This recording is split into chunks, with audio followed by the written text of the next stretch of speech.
যুক্তরাষ্ট্রের প্রবাসী বাংলাদেশিরা যাতে সহজেই দেশে রেমিটেন্স পাঠাতে পারে সেজন্য নতুন মোবাইল অ্যাপ চালু করেছে সোনালী এক্সচেঞ্জ কোম্পানি ইনক। শুধু তাই নয়, রাষ্ট্রায়ত্ত সোনালী ব্যাংকের এই অঙ্গ প্রতিষ্ঠানটি যুক্তরাষ্ট্র থেকে পাঠানো রেমিটেন্সের ওপর সর্বোচ্চ 6% বোনাস দিচ্ছে। নিউ ইয়র্কের জামাইকার একটি রেস্টুরেন্টে সোনালী এক্সচেঞ্জের গ্রাহক সমাবেশ ও মোবাইল অ্যাপ SECI এর ক্যাম্পেইন উপলক্ষে আয়োজিত অনুষ্ঠানে এ তথ্য জানানো হয়।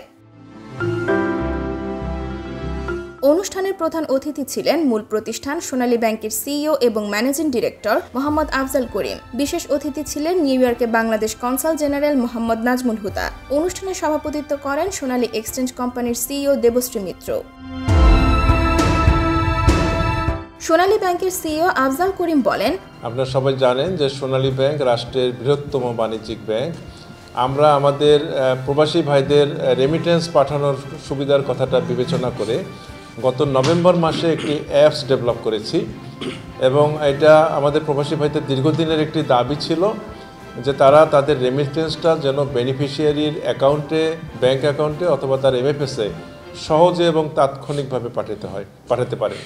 আমরা জানি যে আমাদের প্রবাসী ভাইরা সবাই অত্যন্ত ব্যস্ত, কর্মব্যস্ত সময় পার করেন বিদেশে বসে এবং দেশে কষ্টার্জিত রেমিটেন্সের টাকাটা পাঠান এবং এই টাকাটা অনেক সময় খুব প্রয়োজনে, যেমন আমাদের সাথে আমেরিকার সাথে একটা বিরাট, আমরা জানি যে প্রায় 10 থেকে 12 ঘন্টার একটা বিরাট ব্যবধান রয়েছে।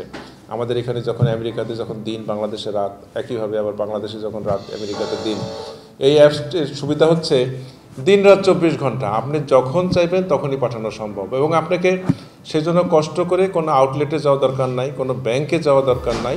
বর্তমানে শুধু New York, New Jersey, Maryland, Georgia, Florida ও মিশিগানের প্রবাসীরা এই সুবিধা পাবেন। আগামীতে যুক্তরাষ্ট্রের অন্যান্য এলাকায় চালুর চিন্তাভাবনা চলছে বলে জানানো হয়।